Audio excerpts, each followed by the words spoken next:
All right, for today's unsolicited writing advice, I've chosen analogies. So, the best thing with an analogy, honestly, is that you can develop the character and the world in one fell swoop if you follow just this quick tip. So, when you're choosing an analogy, the first thing that usually occurs to you, just in general for most writers, is just a tried and true analogy, like a puzzle piece falling into place or the next domino falling.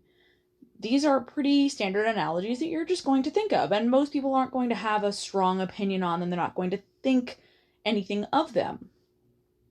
Unless, of course, you're like Chell from Portal, in which case you have probably some very strong feelings on puzzles. But, assuming you're not, that's standard. So when you're having a character make an analogy, the best thing you can do is have them compare it to something that is in their daily life that resembles something for them, that makes sense for them. One example I came across of this in something I wrote recently was I was writing for a mage who, in that same situation where you would use an analogy like the puzzle or domino one, I referred to a sigil finally finishing, finally being complete. And just that gratification of having that all come together and that magical enchantment being complete.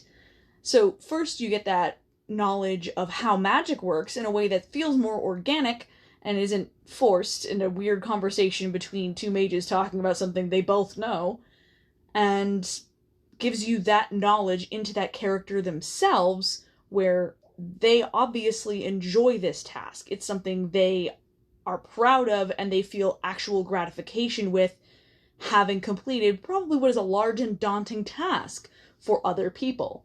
So that is exactly how you should be thinking of setting up analogies when you're writing with characters. Instead of choosing something that doesn't contribute to the world or that particular character, absolutely stop for a moment and go back and think on it and choose another. You can always bold it or put it in red for things you intend to go back to, because writing and editing are different boxes. But that is for another video of unsolicited writing advice.